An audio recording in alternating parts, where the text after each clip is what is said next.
Hi friends, welcome to Paru's kitchen. இன்றைக்கி கல்யாண நாள், பிறந்த நாள் கொண்டாடுற அனைவருக்கும் என்னுடைய மனமார்ந்த வாழ்த்துக்கள். இந்த வீடியோவில் நம்ம என்ன பார்க்க போகிறோன்னா, நமக்கு வந்து சும்மா ஃப்ரீயாக கிடைக்கிற டைமில் என்னென்ன வேலை பார்த்து வச்சா நம்ம குடும்பத்துக்கு ரொம்ப யூஸ்ஃபுல்லாக இருக்கும். நமக்கு வந்து பணமும் நிறைய மிச்சம் பண்ணலாம். வந்து பொறுப்பாக கவனிக்கிற மாதிரி இருக்கும். ஆனால் வந்து நமக்கு வந்து ரொம்ப நேரமும் மிச்சமாகும். காலையில் நேரம் சமைக்கிறதுக்கு டென்ஷன் இல்லாமல் ஃப்ரீயாகவும் சமைக்கலாம். அது என்னென்ன நம்ம டிப்ஸை நம்ம செஞ்சு வைக்கலாம் அப்படிங்கிறத பார்க்கலாம். சும்மா இருக்கிற நேரத்தில் அதுக்காக தூங்குகிற டைம்லாம் நான் சொல்லலை. தூங்கிட்டு ஒரு அரை மணி நேரம் 1 மணி நேரம் நீங்கள் கேப் கிடைச்சாலே போதும். அந்த டைமில் நீங்கள் இந்த வேலையெல்லாம் பார்த்து வைங்க.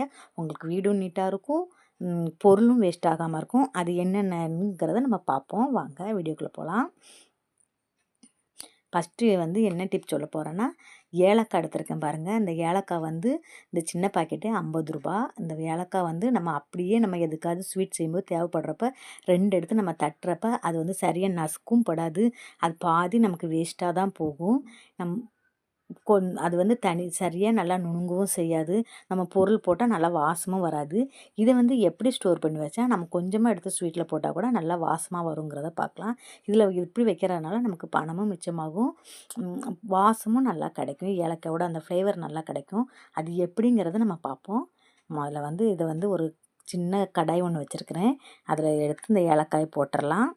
போட்டுட்டு தீ மட்டும் ரொம்ப ஸ்பீடாக வச்சிடாதீங்க, கொஞ்சம் லோவாக வைங்க.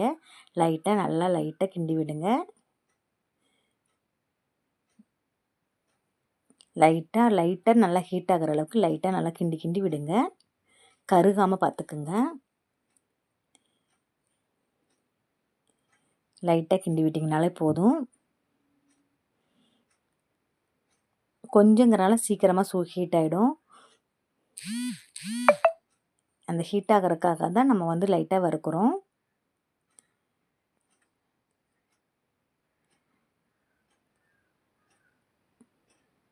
அவ்வளோதான், வறுபட்டுருச்சு. இனி வந்து நம்ம எடுத்து வச்சிடலாம். எடுத்துகிட்டு இதை ஒரு மிக்ஸி ஜாரில் போட்டு அரைச்சிடலாம். மிக்ஸி ஜார் வந்து நல்லா காஞ்சி போய் இருக்கணும். ரொம்ப தண்ணி ஈரப்பதம் எதுவும் இல்லாமல் பார்த்துக்குங்க. நல்லா காஞ்சி போன மிக்ஸி ஜாரை எடுத்துக்கோங்க. இது வந்து நமக்கு ஏலக்காய் வந்து அதிகமாக இருந்ததுன்னா அப்படியே போட்டு மிக்ஸி ஜாரில் அரைச்சிடலாம். இது என்கிட்ட வந்து கம்மியாக தான் இருக்குது. அதனால் இது கூட நான் வந்து சுகர் சேர்த்து அரைக்க போகிறேன். சர்க்கரை சேர்த்து அரைச்சி வைக்கிறனால ஸ்வீட்டுக்கு நம்ம யூஸ் பண்ணிக்கலாம். எப்படினாலும் நம்ம சுகர் போட போகிறோம். இதில் வந்து 1 ஸ்பூன் எடுத்து போட்டிங்கன்னா அவ்வளோ மணமாக இருக்கும். இதில் வந்து கொஞ்சம் நான் சர்க்கரை ஆட் பண்ணிக்கிறேன். நீங்கள் வந்து ஏலக்காய் உங்கள்கிட்ட அதிகமாக இருந்ததுன்னா அப்படியே போட்டு கூட நீங்கள் பொடி பண்ணி வச்சுக்கலாம். அப்படின்னா ஒரு பிஞ்சு எடுத்து போட்டாலே போதும். எந்த ஸ்வீட் செஞ்சாலும் ரொம்ப வாசமாகவும் இருக்கும். நம்ம ஏலக்காய் தட்டி அதில் வேஸ்ட் பண்ணுறதுக்கு டைமும் வேஸ்ட் ஆகும். உங்களுக்கு அந்த ஏலக்காயும் நிறையா வேஸ்ட்டாக போகும். அப்படியே முழுசாக கிடக்கும். நம்ம சாப்பிடும்போது தூக்கி தூட போடுற மாதிரி தான் இருக்கும். அப்படி நீங்கள் ஆகாமல் இருக்கிற இந்த மாதிரி இது பண்ணிங்க. நல்லா அரைச்சிட்டேன் பாருங்கள். இதை வந்து ஒரு பாட்டிலில் ஸ்டோர் பண்ணி வச்சுக்கோங்க. நான் வந்து கிசான் ஜாம் பாட்டில் வந்து ஜாம் வாங்கின பாட்டில் எங்கள் வீட்டில் இருந்துச்சு. அதில் தான் இதை ஸ்டோர் பண்ணி வைக்க போகிறேன். அவ்வளோ இந்த மாதிரி நீங்கள் லைன் டேட் சிரப்போ ஜாமோ எது வாங்கினாலும் இந்த மாதிரி கிளாஸ் பாட்டில் இருந்ததுன்னா அதில் போட்டு ஸ்டோர் பண்ணி வச்சுக்கோங்க. இல்லாட்டி பிளாஸ்டிக் கண்டெய்னருக்குள்ளே வைக்கலாம். ஆனால் இதில் வச்சு இன்னும் நல்லா இருக்கும். இது வரும் ஒரு 2-3 மாதம் வரை வரும் எனக்கு. அவ்வளோதான், நிறைஞ்சிருச்சு. இதை ஒரு ஸ்பூனை போட்டு மூடி வச்சுருவோம். நமக்கு தேவைங்கிறப்ப கொஞ்சமாக நம்ம ஃப்ளேவருக்கு தகுந்த மாதிரி நம்ம சேர்த்துக்கலாங்க. இந்த டிப்பு பிடிச்சிருந்தா ஒரு லைக் கொடுங்க. எப்படி இருந்ததுன்னு எனக்கு கமெண்டில் சொல்லுங்கள். இது வந்து காஞ்ச மிளகா. நம்ம வந்து எதுலையாவது வண்டு பூச்சி வராமல் இருக்கிறதுக்கு காஞ்ச மிளகா போடுவாங்க. ஆனால் அந்த காஞ்ச மிளகாவிலே ஒவ்வொரு நேரம் அந்த பங்கஸ் ஒரு மாதிரி பதிஞ்சிரும். அப்படி நம்ம அப்படி பதியாமல் இருக்கிறதுக்கு நம்ம வந்து கடையிலேருந்து வாங்கிட்டு வந்ததும் அதை நம்ம கொஞ்சம் வெயிலில் வச்சு எடுத்துடலாம். நான் எப்போவுமே இப்படி தாங்க பண்ணுவேன். இது வந்து 1/4 கிலோ மிளகா வாங்கிட்டு வந்தேங்க. இதை கொஞ்சமாக நம்ம எடுத்து வெயிலில் கொஞ்சம் நேரம் வச்சு எடுத்துகிட்டு வந்துடலாம். இதில் முதல்ல க்ளீன் பண்ணிவிடுவோம். ஒவ்வொரு பூச்சி அடித்தது ஏதாவது இருந்ததுன்னா உள்ளே இருந்ததுன்னா அடுத்ததும் கொஞ்சம் வேஸ்ட் ஆகிறதுக்கு சான்சஸ் இருக்குது. அதனால் அதெல்லாம் க்ளீன் பண்ணிவிட்டு நம்ம வந்து வெயிலில் வச்சு எடுத்துடலாம்.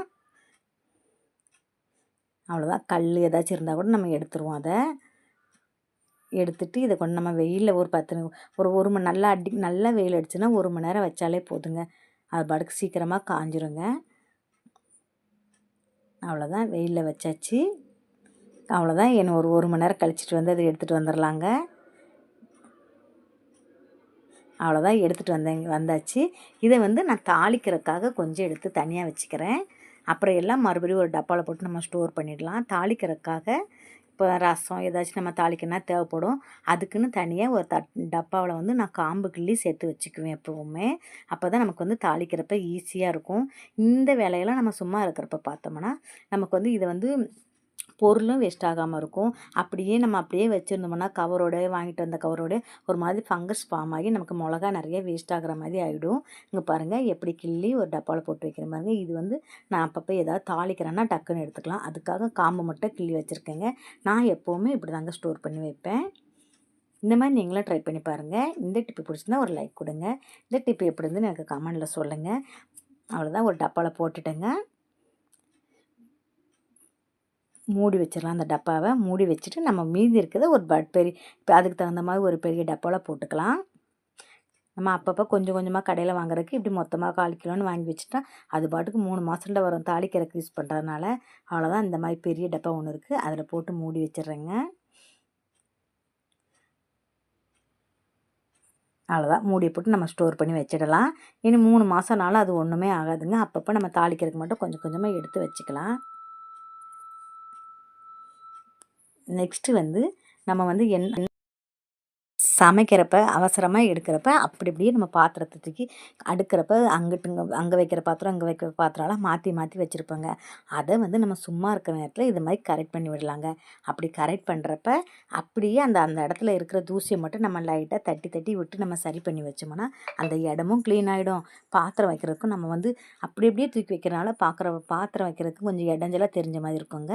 நம்ம வந்து இந்த மாதிரி ஒரு சும்மா இருக்கிற நேரத்தில் அந்த பாத்திரத்தெல்லாம் க்ளீன் பண்ணி அடுக்கி வச்சோம்னா அந்த செல்ஃபும் பார்க்குறக்கு நீட்டாக இருக்குங்க.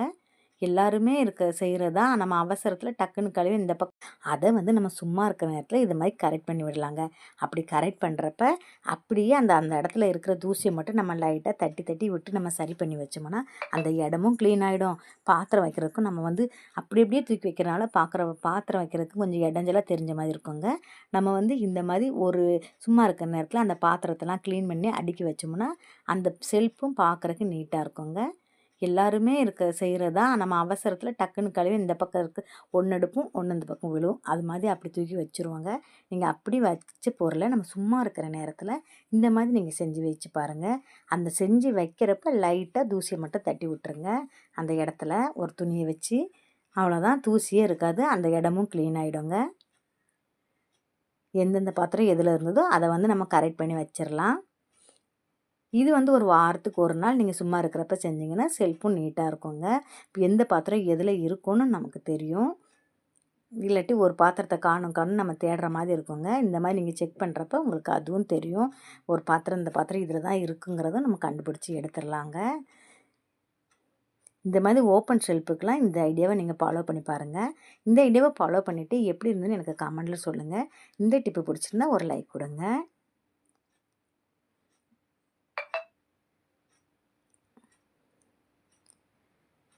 எப்படி பாத்திரம் எவ்வளோ பாத்திரம் நீங்கள் கலைஞ்சிருக்குன்னு பாருங்கள். இப்போ எவ்வளோ க்ளீனாக அடுக்கி வச்சுருக்குறேன்னு பாருங்கள். நம்ம சமைக்கிறப்ப எப்படினாலும் அது மாறிடுங்க. அந்த பக்கம் இந்த வச்சுருவோம், இந்த பக்கம் வைக்கிறது அந்த பக்கம் வச்சுருவோம். அதை வந்து நம்ம என்றைக்கா ஒரு நாள் இப்படி சும்மா இருக்கிற நேரத்தில் கரெக்ட் பண்ணிங்கன்னா சூப்பராகிடும். அந்த செல்ஃபும் க்ளீன் ஆகிடுங்க. அவ்வளோதான். நெக்ஸ்ட் டிப் என்னென்னு பார்த்துருவோமா?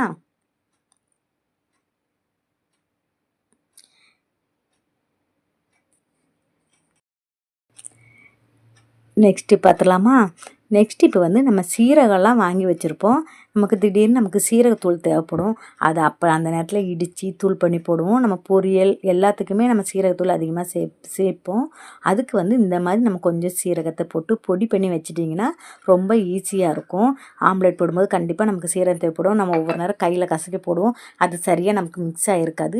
இந்த மாதிரி நீங்கள் கொஞ்சமாக சீரகம் போட்டு மிக்சர் ஜாரில் போட்டு நல்லா பொடி பண்ணி வச்சுக்கோங்க. அப்படி பொடி பண்ணி வச்சிங்கன்னா ஒரு ஆம்லேட்டுக்கோ ஒரு பொரியலுக்கோ எதுக்கு போட்டாலும் கொஞ்சமாக போட்டாலும் போகும். அந்த ஃப்ளேவர் வந்து எல்லா பொருளையும் நல்லா இறங்கும். அந்த வாசமும் நல்லாயிருக்கும் பாருங்கள். எப்படி இருக்குன்னு பாருங்கள். இந்த மாதிரி அரைச்சி வச்சுக்கோங்க.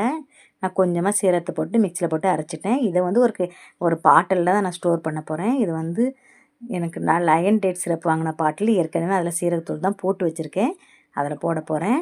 இதை போட்டு ஃபில் பண்ணி வச்சுக்கங்க. நீங்கள் ஆம்லேட் போடும்போதோ எதுக்கா ஒன்றுக்கு பொரியல் பண்ணும்போது கண்டிப்பாக இது தேவைப்படும். சீரகம் தேவைப்படுறப்ப நம்ம வந்து அப்படியே தூக்கி போடுறதுக்கும் இப்படி போடுறதுக்கும் வித்தியாசம் இருக்குங்க. இந்த மாதிரி நீங்கள் போட்டு பாருங்கள் எப்படி இருக்குன்னு. இது ஒரு வாரத்துக்கு வர்ற மாதிரி நீங்கள் திட்டமாக அடைச்சி வச்சுக்கோங்க. அதனால் உங்களுக்கு அரைச்சி வச்சனால ஸ்மெல் போயிடுமோ அப்படின்னு நினைக்காதீங்க. ஒரு வாரத்துக்கு வர்ற மாதிரி நீங்கள் திட்டமாக அரைச்சி வச்சுங்க. அந்த ஸ்மெல் போகவே போகாது, அப்படியே இருக்கும் பாருங்கள். பொருளும் நமக்கு வேஸ்ட் ஆகாமல் இருக்கும். இதோ ஃபாலோ பண்ணி பாருங்கள். அவ்வளோதான். இனி ஸ்டோர் பண்ணி வச்சிடலாம். இது ஸ்டோர் பண்ணியாச்சு. இதை எடுத்து உரமாக வச்சிடலாம்.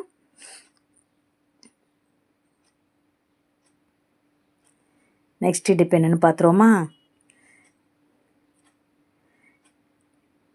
நெக்ஸ்ட் டிப் வந்து நம்ம எல்லாருக்குமே பச்சை பயிரை தான் பாசிப்பருப்புன்னு சொல்லுவோம்ல, அது வாங்கி வச்சுருப்போம் சாம்பார் வைக்கிறதுக்கு. அப்படியே வச்சிங்கன்னா ஒரு பூச்சியோ ஒரு வண்டோ வந்துடும். இதை மட்டும் நீங்கள் வந்து அடுப்பில் வச்சு கொஞ்சம் லைட்டாக வறுத்து வச்சிங்கன்னா பூச்சியோ வண்டு வராது. நீங்கள் சாம்பாரோ இல்லாட்டி பொங்கலோ செய்யும்போது நல்லா வாசமாகவும் இருக்கும், டேஸ்ட்டும் வேறு மாதிரி இருக்கும். இது வந்து அப்படியே வச்சிங்கன்னா 3 மாதம்னாலும் கெட்டே போகாது. இதை வந்து ஒரு அடுப்பு பற்ற வச்சுருவோம். அடுப்பு வச்சு கடாயில் வச்சு நல்லா ரொம்ப வறுத்துற வேண்டாம், நல்லா ஹீட் ஆகிற அளவுக்கு வறுப்போம்.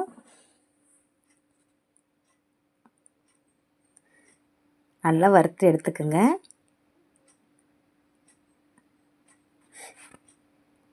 வறுத்து எடுத்து அதுக்கப்புறம் ஆற வச்சு நீங்கள் டப்பாவில் ஏற்கனவே எப்போவுமே போடுற மாதிரி டப்பாவில் போட்டு வச்சுருங்க. இது வந்து 6 மாதம்னாலும் அப்படியே இருக்குங்க. நல்லா வாசமாகவும் இருக்கும். நீங்கள் பொங்கல் செஞ்சாலும் சரி, சாம்பார் செஞ்சாலும் சரி, இதில் வந்து சிறுபருப்பில் வந்து ஒரு மாதிரி வழுவழுப்பு தன்மை வரும். அது வந்து நீங்கள் வறுத்து வைக்கிறனால அந்த வழுவழுப்பு தன்மை வராது. சாம்பார் அப்புறமா இதை வச்சு நீங்கள் சாம்பார் செஞ்சு பாருங்கள், சூப்பராக இருக்கும் டேஸ்ட்டு. நீங்கள் அப்பப்போ எடுத்து வறுக்கணுங்கிற அவசியமும் கூட இல்லைங்க. இது வந்து வெரி யூஸ்ஃபுல்லான டிப்ஸு. இந்த டிப்பு பிடிச்சா ஒரு லைக் கொடுங்க. அவ்வளோதான். இது வறுத்துட்டேங்க. நல்லா பொன்னிறமாக வருந்தனி நல்லா வறுத்தெடுங்க. ரொம்ப ஹை ஃப்ளேமில் வச்சு வறுக்காதீங்க, சிம்மில் வச்சே வறுத்தெடுங்க.